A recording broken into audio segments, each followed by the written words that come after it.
He threw me a fake anniversary party just to serve divorce papers. I wanted an audience, he laughed. I smiled, took out a silk-wrapped box, and asked his mother to open it. She froze, stared at him, and walked out in silence. He never followed. The divorce papers hit my chest like a slap. "Surprise, sweetheart," Jake whispered in my ear, his breath hot against my neck as 300 guests watched us from below. The spotlight burned my skin, but not as much as his words. I wanted an audience for this. My hands didn't shake as I took the manila envelope. They should have. Any normal wife would have crumbled right there on that ridiculous stage he'd built in the middle of our anniversary party. But I wasn't any normal wife anymore. "You planned this," I said quietly, my voice steady despite the roar of blood in my ears. "Before we continue, I want to thank you for joining me in sharing these stories of women who refuse to be victims.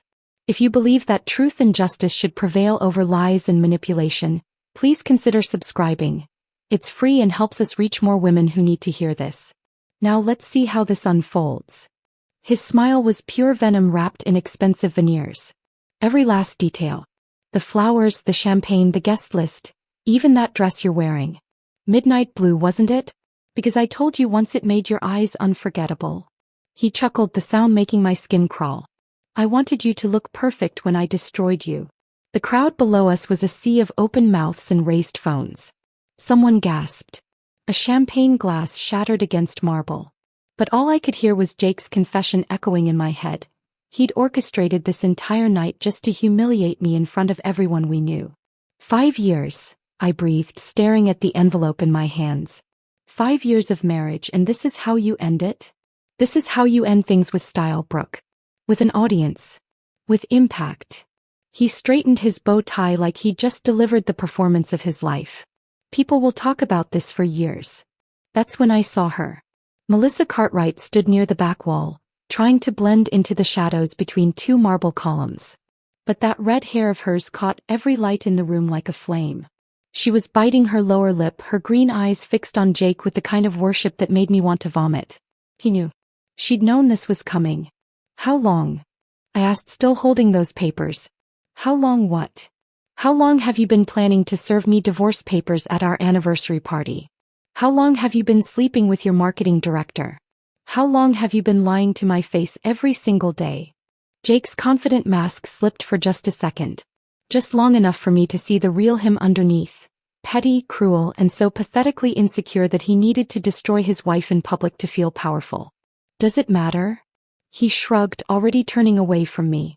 "You'll sign them either way. Your lawyer will call my lawyer. We'll split everything down the middle, and you'll disappear quietly like the good little wife you've always been." That's what he thought. That I'd take this humiliation and slink away into the shadows. That I'd let him have his moment of triumph and fade into obscurity while he rode off into the sunset with his young mistress. But Jake had made one critical error in his grand plan. He'd assumed I was the same naive woman who'd married him 5 years ago. The same trusting wife who'd believed his lies about working late, about business trips, about loving me. He thought I'd been sitting at home, oblivious and helpless while he built his exit strategy. What he didn't know was that I'd been building my own. The blood type discrepancy had been an accident. A simple mistake during his routine physical that sent me spiraling down a rabbit hole I never expected to find. When Jake's medical records showed he was O negative, but both his parents were A positive, my world tilted sideways. Basic genetics had taught me that was impossible. So I'd hired Marcus Chin, the best private investigator money could buy. I'd used Jake's own money to fund the search that would eventually destroy him. The irony was delicious. Marcus had found everything. The forged birth certificate. The altered hospital records. The hushed-up scandal from 30 years ago when Jennifer Mitchell had an affair with her husband's business partner. The DNA test that proved Jake wasn't Robert Mitchell's son, and therefore had no legal claim to the Mitchell family fortune. Jake had built his entire identity on a lie. His name, his inheritance, his place in society, all of it was stolen. And now I was going to take it all away. I reached into my evening bag, my fingers finding the silk-wrapped box I'd placed there hours earlier. The box that contained photocopies of every document Marcus had uncovered, along with a handwritten letter I'd discovered in Jennifer's personal effects when she was hospitalized last month. A letter she'd written to her husband confessing everything. A letter she'd never had the courage to send. "You're right, Jake," I said, my voice carrying clearly in the stunned silence of the ballroom. "People will talk about this for years." I stepped away from him, turning to face the crowd below. 300 faces stared back at me. Friends, family, business associates, and social climbers who'd come to see the Mitchells celebrate another year of marital bliss. Instead, they were about to witness the complete destruction of a man who'd built his life on lies. "But first," I continued, walking down the stage steps with my head held high, "I have a gift of my own to share." I made my way through the parted crowd, ignoring the whispers and stares, until I reached the front row where Jennifer Mitchell sat frozen in her chair. Jake's mother looked like she'd seen a ghost, probably because she had. The ghost of her past had finally come to collect. "Jennifer," I said softly, extending the silk-wrapped box toward her with a smile that felt like broken glass. "Would you mind opening this for me? I think you'll recognize the contents." Her face went white as fresh snow. Her hands trembled as she reached for the box, and I could see the exact moment she realized what was inside. Behind me, Jake's voice cracked like a whip. "Brooke, what the hell do you think you're—" "Shut up, Jake," I said without turning around. "For once in your miserable life, just shut up and let someone else have the spotlight." The box felt heavier in Jennifer's shaking hands than it had any right to. 300 people held their breath, phones recording every second, as she slowly untied the blue ribbon with fingers that looked like they might snap. This was it. The moment Jake's perfect world crumbled into dust. The moment I showed him what real revenge looked like. Jennifer's fingers moved like they were made of glass, each motion threatening to shatter. The silk ribbon fell away and she stared at the contents as if they might bite her. Inside the box lay a single folded letter, yellowed with age and worn from handling. Her handwriting. Her words. Her confession. "No," she whispered so quietly that only those in the front row could hear. But the microphone Jake had insisted on wearing caught everything. Her denial echoed through the ballroom like a prayer no one wanted to answer. I watched her unfold the paper with the same care someone might use to handle a live bomb. Because that's exactly what it was. 30 years of buried secrets about to explode in the most public way possible. "Read it, Jennifer," I said gently, my voice carrying an authority I'd never known I possessed. "Out loud. Let everyone hear what you wrote to your husband all those years ago." She looked up at me with eyes that held decades of fear. "Please, Brooke. Not like this. Not in front of everyone." "Like what?" Jake's voice cut through the silence, sharp with irritation. He jumped down from the stage and was striding toward us, his face flushed with anger. "What is this melodrama? Mother, what's in that letter?" Jennifer's mouth opened and closed like a fish gasping for air. The paper trembled in her grip and I could see tears forming at the corners of her eyes. Tears she'd probably been holding back for 3 decades. "She can't read it," I said, taking a step closer to Jake. "Because it destroys everything you think you know about yourself. Everything you've built your precious identity on." "Brooke, I don't know what game you're playing, but—" "No game, Jake. Just truth. Something you've never been particularly fond of." Jennifer's voice cracked like autumn leaves. "My dearest Robert," she began, her words barely audible. The crowd pressed closer, phones held high, everyone straining to hear. "I can no longer carry this burden alone.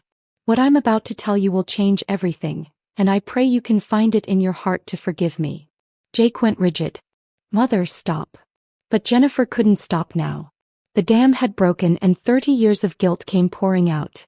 The winter of 1993 was the loneliest of my life. You were traveling constantly for work and I felt invisible in my own home. When David returned from Chicago, when he looked at me like I mattered, her voice caught. "I made a choice that haunts me every day." The name hit Jake like a physical blow. David Patterson. His father's former business partner, the man who'd been like an uncle to him growing up.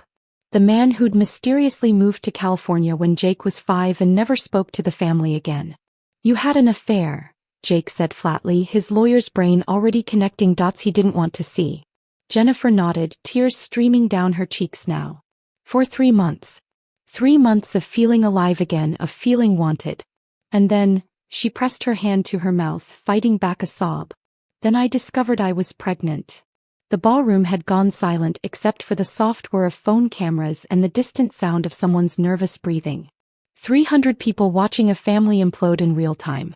You told Daddy the baby was his, Jake said, his voice hollow. I was terrified, Jennifer continued reading, her voice growing stronger with each word. The timing was close enough.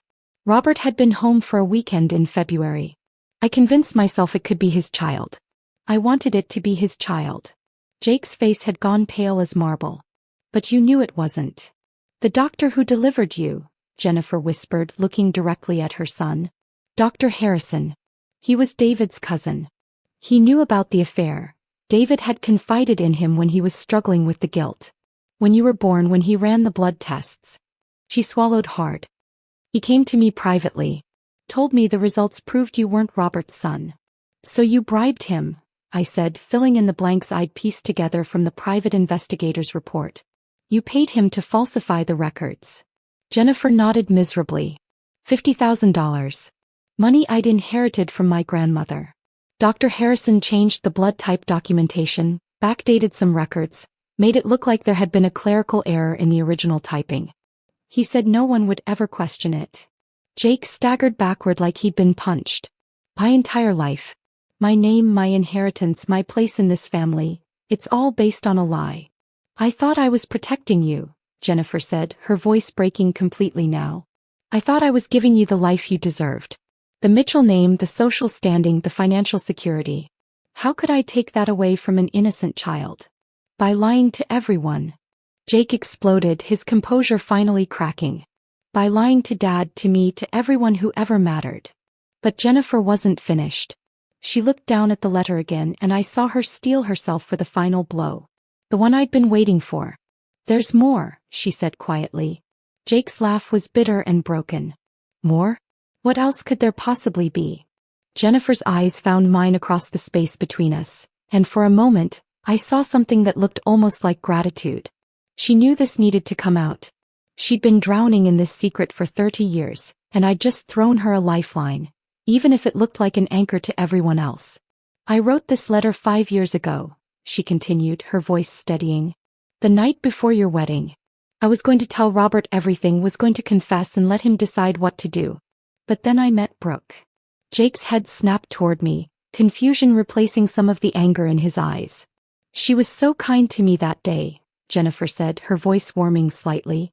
During all the wedding chaos, when everyone else was focused on flowers and photographs and seating arrangements, she noticed I was overwhelmed. She brought me tea, sat with me, asked about my life. Really asked. Not the polite small talk I was used to, but genuine interest. I remembered that afternoon. Jennifer had seemed lost in the whirlwind of wedding preparations, sitting alone while Jake glad-handed his way through a room full of vendors and wedding planners. Over the past 5 years, Jennifer continued, Brooke has been the daughter I never had. She called me every week, visited me in the hospital when I had my surgery last year, remembered my birthday when my own son forgot. She cared for me when no one else bothered. Jake's face twisted with something ugly. So what, Mother? So what if she was nice to you? That doesn't change what you did. Jennifer looked directly at him, and for the first time all evening her voice was steady and clear. No, it doesn't change what I did. But it changes what I should have done. Because watching Brooke these past 5 years, seeing her kindness and her strength and her grace. She paused, gathering herself for the final strike. It made me realize that you, Jacob, are nothing like the man who raised you. You're selfish, cruel, and petty. You inherited your biological father's worst traits and none of Robert's best ones. The letter fluttered to the floor as Jennifer stood, her voice rising to carry across the entire ballroom. Brooke is the daughter I should have had. The child I should have raised. She has more integrity in her little finger than you've shown in your entire life. Jake stood frozen, his mouth hanging open, as 300 people absorbed the complete destruction of everything he'd thought he knew about himself. And I smiled. The silence that followed Jennifer's declaration lasted exactly 3 seconds. Then the ballroom erupted. Not with applause or gasps this time, but with something far more dangerous. The low electric buzz of 300 people processing scandal in real time. Conversations sparked like wildfire, spreading from cluster to cluster as the reality of what they'd just witnessed sank in. Did she just say? Not his real father. 30 years of lies. Illegitimate heir. The whispers grew louder, bolder. I watched faces transform as the implications hit them one by one. These weren't just party guests anymore. They were witnesses to the complete destruction of one of the city's most prominent families. Margaret Whitmore, who'd greeted me so warmly an hour ago, now stared at Jake like he was a stranger who'd wandered into her living room. Her perfectly applied lipstick had left a red stain on her champagne flute, forgotten in her shock. "This can't be real," someone muttered behind me. "The Mitchells are founding members of the country club. They've been pillars of this community for generations." "Apparently not," came the sharp reply. "Apparently they've been living a complete fraud." Jake stood frozen in the center of it all, his face cycling through emotions faster than I could track them. Denial, rage, humiliation, desperation, each one flickering across his features before being replaced by the next. His perfect hair was disheveled now, his bow tie askew. The golden boy facade was cracking in real time. But it was the shift in the crowd that truly fascinated me. These people had fawned over Jake for years, eager to bask in the reflected glory of his inherited wealth and social standing. Now they looked at him like he'd personally betrayed each one of them. Because in a way he had. Richard Blackstone, Jake's biggest business client, was already heading for the exit. His wife followed close behind, her heels clicking urgently against the marble floor. They didn't even glance back. In their world, association with scandal was almost as damaging as the scandal itself. "Jake." Richard's voice boomed across the ballroom before he reached the door.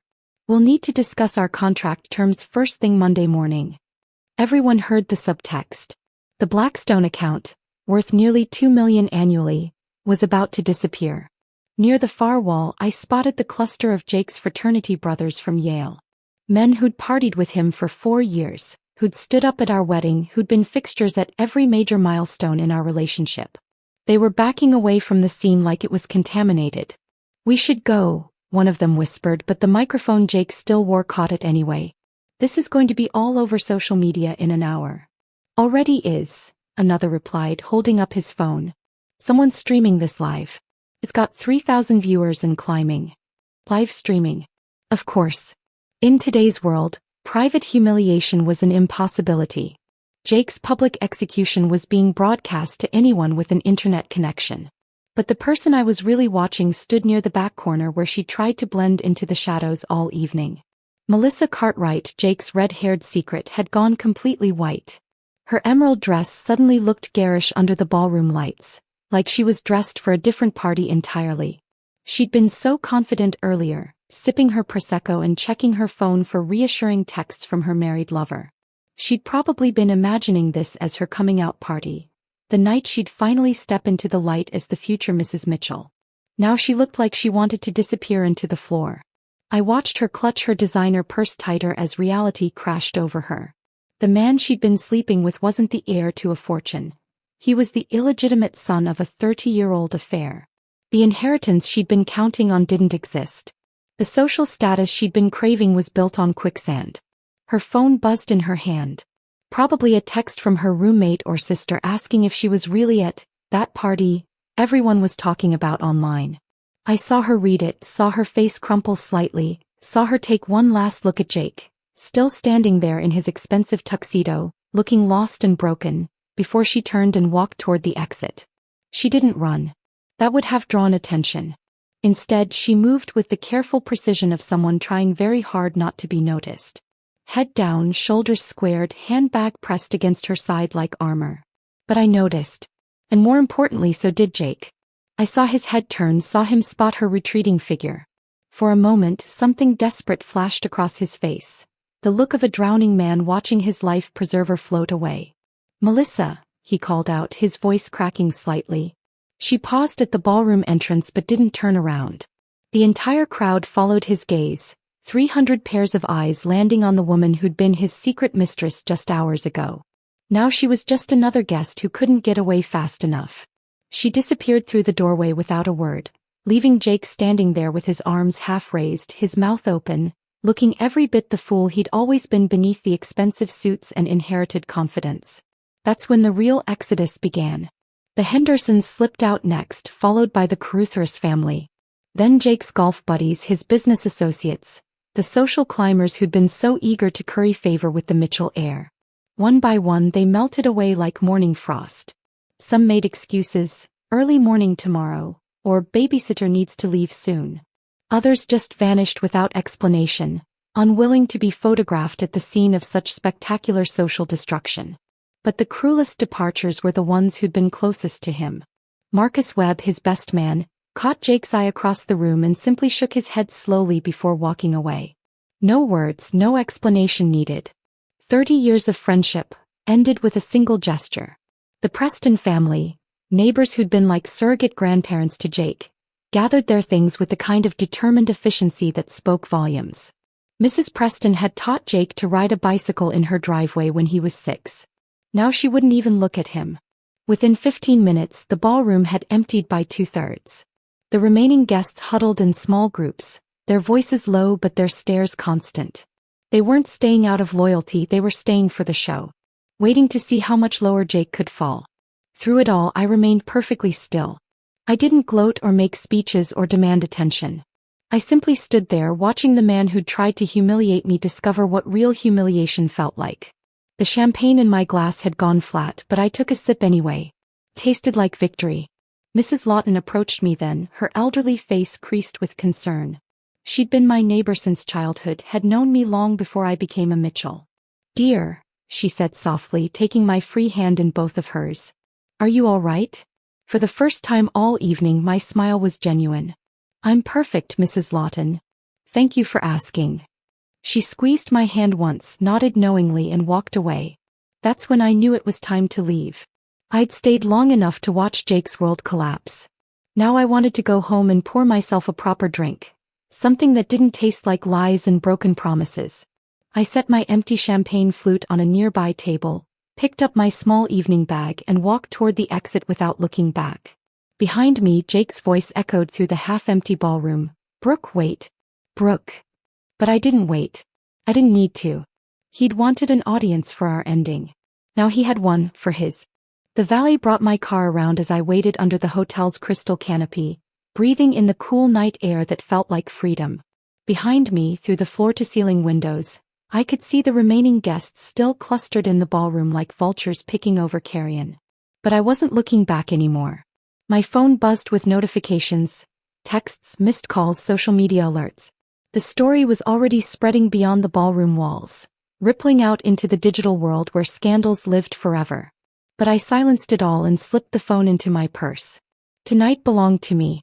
The drive home through the empty streets felt surreal. Street lights painted golden pools on the asphalt, and the city seemed unusually quiet, as if the universe itself was holding its breath. I rolled down the windows and let the wind whip through my hair, not caring that it would ruin the perfect style Jake had once complimented. When I pulled into our driveway, I corrected myself. The house stood dark and imposing against the star-filled sky. The Tudor-style mansion that Jake loved to show off to his friends, with its manicured gardens and imported stone facade. In a few hours, it would just be another piece of property in a very complicated legal puzzle. I kicked off my heels in the foyer and padded barefoot across the marble floor to the kitchen. The silence felt different now, not empty but expectant. Like the house itself was waiting to see what would happen next. I poured myself 3 fingers of the Macallan 25 that Jake kept locked in his study cabinet, the bottle he'd been saving for special occasions. Well, this certainly qualified. The whiskey burned beautifully as I wandered into the living room and settled into the leather chair that faced the window overlooking the garden. Outside, the security lights cast everything in stark black and white, making the world look like an old movie. My phone rang. Jake's ringtone. I let it go to voicemail. It rang again immediately. And again. By the 4th call, curiosity got the better of me. I answered without saying hello. "Brooke, thank God." His voice was ragged, desperate. "Where are you? We need to talk." "This is insane. You can't possibly believe what my mother said tonight. She's been having memory issues. The doctors said stress can cause delusions." "Jake." My voice was calm as still water. "Stop. You have to listen to me. I know you're angry about the divorce papers, but we can work this out. We can go to counseling, we can..." "Where are you calling from?" The question seemed to throw him. "What? I'm still at the hotel. In the parking garage. Everyone's gone, Brooke. Everyone. Even the staff won't look at me." I took another sip of his expensive whiskey. "Good. Good? What do you mean good?" My entire life just imploded on live television. Do you have any idea what this means for me? For my career? For your inheritance? I finished softly. The silence stretched between us like a chasm. You knew, he whispered finally. You knew before tonight. I've known for months, Jake. About David Patterson. About the falsified medical records. About Dr. Harrison taking $50,000 to hide the truth. I paused, letting that sink in. About everything. How? Your blood work from the physical in March. Negative, remember? But both your parents are A positive. Even you should have learned enough basic biology to know that's impossible. I heard him exhale sharply, probably remembering the same moment I did, when he joked about being adopted because the blood types didn't match. If only he'd known how close to the truth he was. So you hired someone, he said, his voice flat now. You investigated my family. I investigated my husband. Because when someone you love starts acting like a stranger, you either accept the lies or you dig for the truth. I chose truth. And this was your revenge? Destroying me in public. I stood and walked to the window, watching the shadows dance across the lawn. No, Jake. This was justice. You wanted to humiliate me in front of everyone we knew. You wanted an audience for my destruction. So I gave you an audience for yours. But you could have just told me privately. We could have handled this quietly like civilized people. The laugh that escaped me was sharp as broken glass. Civilized? Like serving your wife divorce papers at your anniversary party? Like sleeping with your employee for 8 months while lying to my face every single day? Like planning to steal half of everything I've worked for while you run off with a woman who's barely older than your college diplomas? He didn't answer. Couldn't answer. The difference between us, Jake, is that I only destroyed what was already fake. Your name, your inheritance, your reputation, none of it was ever real. You've been living someone else's life for 30 years. Brooke, please. I made mistakes, but you didn't make mistakes. You made choices. Every lie, every betrayal, every cruel decision, you chose all of it. Through the phone, I heard the distant sound of car doors slamming, engines starting. The last of the party guests finally leaving. Jake was alone in that parking garage, just like he'd be alone for the rest of his life. "Hi, Mother," he said suddenly. "You said you found that letter in her things. You violated her privacy, stole personal documents. I was bringing her fresh clothes when she was in the hospital, remember? The pneumonia scare in April? You were too busy with your marketing director to visit your own mother." The memory still stung. The letter fell out of one of her books. "I didn't steal it, Jake. I found it.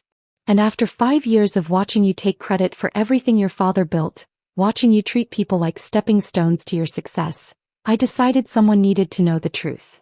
So you decided to play God with my life. No. I decided to stop playing victim in my own marriage."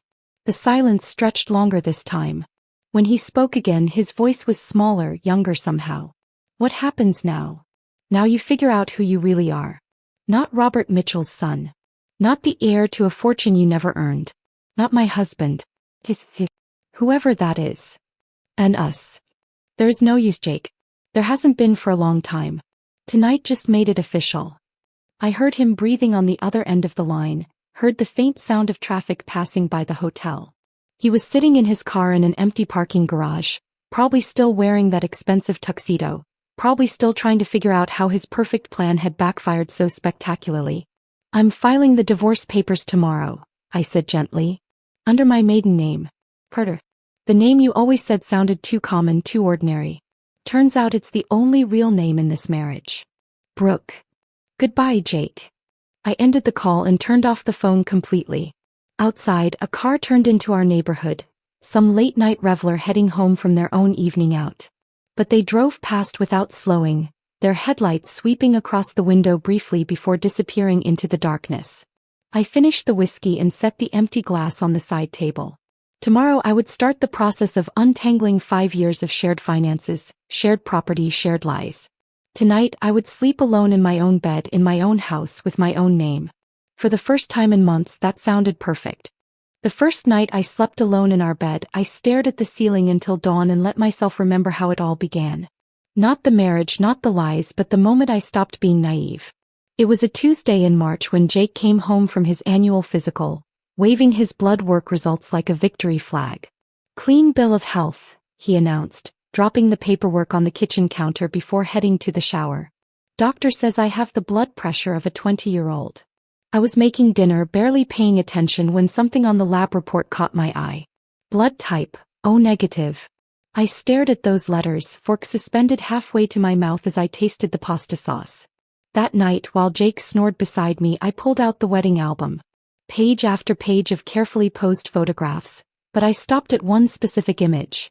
Jake flanked by both his parents at the reception, all three of them laughing at some joke I couldn't remember. Robert Mitchell's eyes were distinctly hazel with flecks of gold. Jennifer's were deep brown, almost black in the right light. But Jake's eyes had always been green. Bright emerald green. I'd taken enough biology classes to know the basics. Two brown-eyed parents couldn't produce a green-eyed child without some very specific recessive gene combinations. Combinations that were statistically unlikely.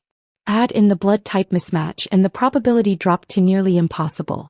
But people adopted children all the time. Families kept secrets. Maybe there was a simple explanation that everyone just preferred not to discuss. Except Jake had always been so proud of his Mitchell heritage. He wore it like armor, constantly referencing his bloodline, his genetic connection to the family's success. If he'd been adopted, surely he would have known? The questions ate at me for weeks. I found myself studying family photos with a magnifying glass, looking for resemblances that should have been obvious. Jake had Jennifer's stubborn chin, sure, but that could be coincidence. His height matched Robert's, but so did half the men in their social circle. It was ridiculous. I was seeing mysteries where none existed, creating problems in my marriage because I was bored or restless or looking for drama. That's what I told myself every morning while Jake kissed me goodbye and headed off to his important meetings. But then I found the photograph. I was cleaning out Robert's old desk in the study, a task Jennifer had been putting off since his death 2 years earlier, when I discovered a manila folder tucked behind the tax documents. Inside were dozens of pictures from Jake's childhood, but one made me stop breathing. Jake at 8 years old, standing next to a tall man with dark hair and green eyes. Bright, unmistakable green eyes. The same shade as Jake's. The man's hand rested on Jake's shoulder with casual familiarity, and they were both grinning at the camera like they shared a secret. On the back, someone had written, Jake and Uncle David, Christmas 1995. Uncle David. David Patterson, Robert's former business partner who'd mysteriously relocated to California when Jake was young. The man Jennifer never spoke about, whose name made her change the subject whenever it came up in conversation. I sat in that study for 2 hours, staring at that photograph, watching my world shift on its axis. The next Monday I hired Marcus Chin. Marcus came recommended by my divorce lawyer friend Sarah, though I told her I was looking into background checks for potential household staff. He was quiet, professional, and expensive enough that I knew he'd be thorough. I need you to investigate my husband's parentage, I told him during our first meeting at a coffee shop downtown. Specifically, I need to know if Robert Mitchell was actually his biological father. Marcus didn't blink. Any particular reason for the inquiry? Medical inconsistencies. Blood type discrepancies. A photograph that raises questions. And you want this kept completely confidential? Absolutely. If word of this investigation gets back to my husband or his family, I'll know it came from you. Marcus spent 6 weeks unraveling 30 years of carefully constructed lies. He found the original medical records from Jake's birth, the ones that showed his true blood type before Dr. Harrison changed them. He tracked down the retired nurse who'd assisted with the delivery and remembered being asked to keep certain details private. He located David Patterson in Sacramento, where he'd been living under his mother's maiden name for 3 decades. Most importantly, he found Jennifer's letter. She'd hidden it in a safety deposit box at a bank across town, along with other documents she never wanted Robert to see. The box was registered under her maiden name, opened the same week Jake was born. Marcus had connections at the bank who owed him favors. The letter was everything I'd suspected and worse. Jennifer's affair hadn't been a brief moment of weakness. It had lasted the entire winter of 1993. She'd been in love with David Patterson, had planned to leave Robert for him, until she discovered she was pregnant and panicked. Reading those handwritten pages felt like watching someone's soul confess its darkest secrets. Jennifer wrote about bribing Dr. Harrison, about convincing David to disappear, about lying to Robert every day for 30 years. She wrote about watching Jake grow up knowing he was living someone else's life. But the most devastating part was the ending, where she admitted that keeping the secret hadn't been about protecting Jake. It had been about protecting herself. Her reputation, her marriage, her place in society. Marcus handed me the file on a rainy Thursday afternoon, along with DNA evidence that confirmed what I already knew. Jake wasn't a Mitchell. Never had been. What do you plan to do with this information? Marcus asked as I signed his final check. I don't know yet. But that was a lie. I knew exactly what I was going to do. I just wasn't ready to admit it even to myself. The plan came together slowly, piece by piece over the following months. First, I started spending more time with Jennifer, visiting her weekly instead of monthly, bringing her favorite tea and listening to her stories about the past. She was lonely, especially since Robert's death, and she responded to my attention like a flower turning toward sunlight. I helped her organize her medications, drove her to doctor's appointments, sat with her during her hospital stay when she developed pneumonia in April. Jake was too busy with work, too busy with Melissa, to notice that his wife was becoming his mother's primary caregiver. Jennifer began confiding in me, sharing memories she'd never told anyone. Most of them were harmless nostalgia, but occasionally she'd let something slip that confirmed what I already knew. David always said Jake had his eyes, she murmured one afternoon while we sorted through old photographs. I used to worry people would notice the resemblance. When did David move away? I asked casually. When Jake was 5. Right after Robert promoted him to partner. The timing was perfect, really. Too perfect. She was testing me, I realized. Seeing how much I already knew, how much I could be trusted with her secrets. The breakthrough came during her recovery from the pneumonia. The pain medication made her drowsy and unguarded, and one evening while I was helping her change into fresh pajamas, she grabbed my wrist with surprising strength. He was never supposed to know, she whispered, her eyes unfocused but urgent. I promised David we'd take it to our graves. But watching you these past months, seeing how kind you are, how much you care, her voice broke. You're the daughter I should have raised. Not the son I lied about. That night, driving home from the hospital, I made my decision. Jake wanted to end our marriage with an audience? Fine. I'd give him the biggest audience he'd ever had. But the show wouldn't go according to his script. I let him plan the anniversary party, let him choose the venue and the guest list and the menu. I smiled and nodded when he showed me the invitation designs, acted surprised when he insisted on hiring professional photographers. I even helped him pick out his tuxedo. All the while I was planning my own surprise. The silk-wrapped box. The careful timing. The moment when Jennifer would have no choice but to reveal the truth she'd been hiding for 30 years. Jake thought he was orchestrating my destruction.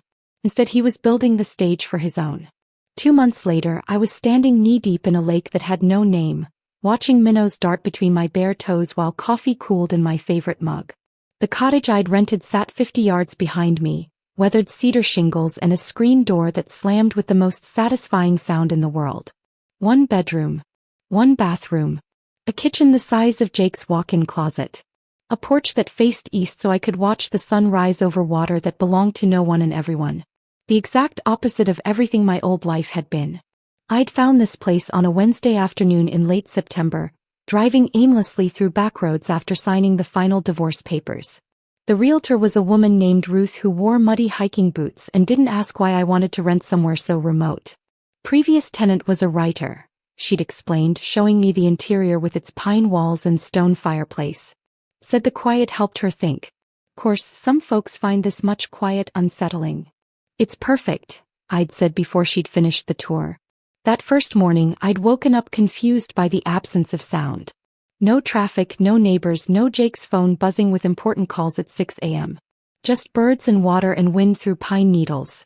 I'd sat on the porch in my pajamas, drinking coffee that actually tasted like coffee instead of the expensive bitter blend Jake preferred, and cried. Not from sadness. From relief. The lavender plants arrived on a Friday, delivered by a teenager in a pickup truck who helped me dig holes in the sandy soil beside the porch steps. They like drainage, he'd said, showing me how deep to plant them. And they'll come back every year if you don't fuss with them too much. I liked that philosophy. Don't fuss with them too much. My phone had been silent for 3 weeks now, except for the occasional text from Sarah, my lawyer friend, updating me on legal proceedings. Jake had tried calling exactly 7 times in the first month. I'd counted. But I'd blocked his number after the 4th voicemail where he'd simply breathed into the phone for 30 seconds without saying a word. Sarah's texts painted a picture of a man coming apart at the seams, but doing it quietly, privately, like he was disappearing from the inside out. Resigned from the firm, one message read. Partners voted him out anyway. Apartment downtown, came another. Lease under David Patterson's name. Guess he's embracing the truth now. Melissa filed a restraining order. He was showing up at her office building every day for 2 weeks, just standing across the street. Not approaching, just watching. I'd read each update while sipping coffee on my porch, feeling nothing except mild curiosity. It was like hearing about a character in a book I'd finished reading. The most surprising text had come just last week. Jennifer changed her will. Everything goes to the Pediatric Cancer Foundation and something called the Brooke Carter Scholarship Fund. Jake gets nothing. Not even family photos. I'd had to read that one twice. A scholarship fund in my name. Jennifer's final gesture, perhaps her way of apologizing for 30 years of lies that had eventually entangled me too. The legal resolution had been swift and brutal. Jake's birth certificate was officially amended to list his father as unknown. The Mitchell Family Trust, established in 1923, remained intact but with no living heirs. Robert's estate, worth an estimated $47 million, would be distributed according to Jennifer's revised will. Jake Mitchell, now legally Jake Patterson Mitchell, though he'd have to petition the court to use even that hyphenated version, had no claim to any of it. But the money wasn't what destroyed him. It was the silence that followed. Sarah mentioned it in passing during one of our rare phone calls. He seems to think people are talking about him everywhere he goes. Coffee shops, grocery stores, the gym. But honestly, most people have moved on. There was that senator's affair last month, then the tech CEO's insider trading scandal. Your story got swallowed up by the news cycle. That should have been a relief for Jake. In our social media world, scandals had the lifespan of fruit flies.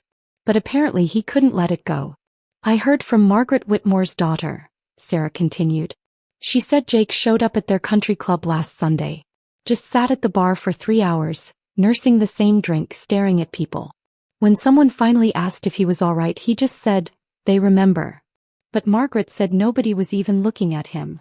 I'd ended that conversation early, suddenly uncomfortable with the secondhand surveillance. Jake's breakdown wasn't my responsibility, and I didn't want to become the kind of person who fed on someone else's misery, even someone who'd tried to feed on mine. The truth was, I rarely thought about him anymore. My days had rhythm now, but not the artificial schedule of social obligations and appearance maintenance that had dominated my married life. I woke when sunlight hit the bedroom window. I walked the shoreline trail that circled the lake. I read books that had nothing to do with self-improvement or networking or being a better wife. In the afternoons, I worked on the vegetable garden I'd started behind the cottage. Tomatoes and herbs and green beans that would probably survive longer than my marriage had. The physical work felt good, honest in a way that charity luncheons and gallery openings never had. Evenings were for the porch swing Ruth had installed after I'd admired a similar one at the hardware store. I'd watch the sky change colors over the water while dinner cooked on the small grill I'd bought myself as a housewarming gift. Simple food. Fish from the local market, vegetables from my garden, bread from the bakery in the nearest town 15 miles away. I'd kept exactly 3 friends from my old life. Sarah, Mrs. Lawton, and surprisingly my former mother-in-law's hospice nurse, Carmen, who'd reached out after Jennifer's funeral to make sure I was doing all right. The rest of that social circle had evaporated naturally, not from any dramatic confrontations but simply because we'd never really been friends anyway. We'd been accessories to each other's public image. Carmen visited sometimes, bringing news from the outside world that felt increasingly foreign. That red-haired girl from the party, she'd mentioned during her last visit. Melissa? She moved back home to Ohio. Deactivated all her social media accounts first. Good for her, I'd said and meant it. Melissa had been collateral damage in Jake's theater of cruelty. She'd probably learned more about herself in the aftermath than she'd bargained for. And your ex-husband, Carmen had continued carefully, he's been asking people about you. Where you went, how you're doing. Nothing threatening, just curious. Like he can't understand why you disappeared so completely. I'd smiled then, really smiled for the first time in that conversation. That's because he never understood who I was in the first place. The cottage had no social media presence. No Instagram-worthy angles or Facebook check-ins. I'd deleted all my accounts the day after I'd moved in, and it had felt like cutting anchor chains. All those years of curating a perfect online life, of documenting experiences instead of actually having them. Jake would never understand that kind of contentment. His entire sense of self had been built on external validation, on being seen and recognized and envied. The idea that someone could find fulfillment in anonymity would be incomprehensible to him. Which was exactly why my silence would torment him more than any revenge I could have planned. He'd wanted an audience for my humiliation. Instead, I'd given him an audience for his destruction and then walked away from the theater entirely. Now he was performing his breakdown for empty seats and I was finally, truly free. If this story of calculated revenge had you absolutely hooked, hit that like button right now. My favorite part was when Brooke handed Jennifer that silk-wrapped box, knowing exactly what would unfold next. What was your favorite moment? Drop it in the comments below. Don't miss more thrilling stories like this. Subscribe and hit that notification bell so you never miss an upload.